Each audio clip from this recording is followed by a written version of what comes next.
One of the interesting things, because of where that goal happened, we had the perfect vantage point of the bench, and their reaction was absolutely priceless. Talk to us a little bit about just having that kind of a support system around you, because I got to believe everybody in that room was probably happier than you were on scoring the goal. Yeah, no, everyone's been talking about the celebration for a long time when I score, and finally it came, and they held up to their standards. I saw the water bottles going. I think they celebrated more than I did. I was a little bit in shock, not gonna lie. Listen, you're back now in the lineup after a few weeks away. How close are you to feeling playing the way that you'd like to be playing coming back from injury? I don't think I'm there yet, but I think every week, my injury gets better, and I think next week I'll be good. As much as it's nice for you to have the offensive side, the trademark of your game is playing really good, solid defense. Tonight, a great defensive game across the board for your team. What's the key for you as a defenseman to be able to play the kind of defensive hockey that you want?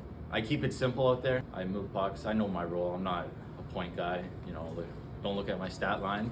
But I'm full defense. Block shots, and I keep it out of our net so that it's a close game and we can win. It's not unusual for coaching staffs to often pair up a guy like yourself with somebody who's a little bit more offensive. Yeah. You and Blonda have been playing together a little bit now. What do you like about that kind of combination, and how close are you guys to getting to play that the way you want to, with the give and take that's got to come with that? I love playing with him. We've been building the relationship for a while now. We live together. Okay. But it's good because he's got the offensive ability. And if he turns the puck over, I'm there on the defensive side, so he's not afraid to make mistakes, and it helps his game out a lot. One last one for you. There's been ups and downs, and there is going to be in every year, but certainly with a team that's had as many new players come in as you guys have had. What's the key to staying positive? What do you attribute for this team in particular that allows you guys to kind of keep fighting and fighting and fighting, even sometimes when you're coming off maybe a really tough loss? For us, it's when you look at the standings, we're not far out from playoffs. I think 4 points or something like that. It's 2 wins, exactly like we just had on the weekend here, 2 wins. So plus, it's also, we put in the work, so we don't want to keep losing. Everyone's fighting for that win, and we're going to keep fighting for wins here and make a playoff push. Scott, obviously a lot of things to like about that effort out there today. A couple of things that most pleased you in terms of the game itself. I think big one was our defensive structure. Was huge for us. I thought we were really good in the penalty kill as well. I thought power play we had a lot of chances.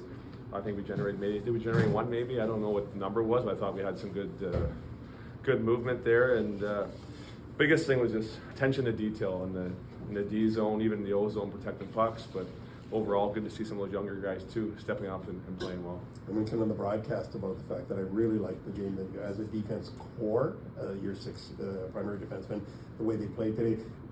Anything in particular that you saw out of them that they just executed that much better than they have maybe at times this year? Yeah, I think we've been hard on them, but usually it's a 5-man group from far as the 2D on the ice and the forwards. I thought we were tracking back really well. That gives the ability for our D to hold lines better, and I know we've been on them a lot instead of backing off.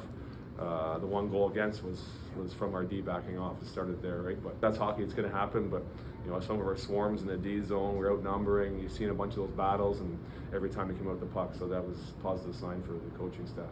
Another one of those games where you guys get off to a really good start against a team that's had, yes, it's a long trip for them, but they had the whole day Saturday off in town.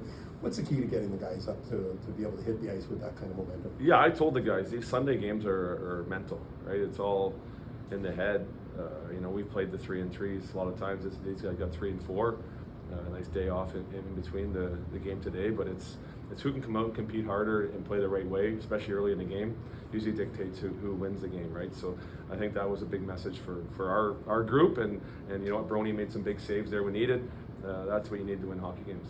There's no doubt that much of your offensive output has been focused, especially the last month or so, around Villeneuve, Walton, and Gonchar. But you are seeing other guys jump into it, and that's going to be important to have some sort of a little bit of secondary strength. What's the key for those guys to, whether you're talking about defensive, in the case of Odell getting a big one, or even other, like Ulif potting his first goal? Yeah, it's good, right? I thought last Sunday I don't think they were in on the offense, and we were up 3-0, and it would have been good to see us get a win without those guys having to contribute. And obviously things went the wrong way, and Villeneuve, Walton, and those top guys have been very consistent for us.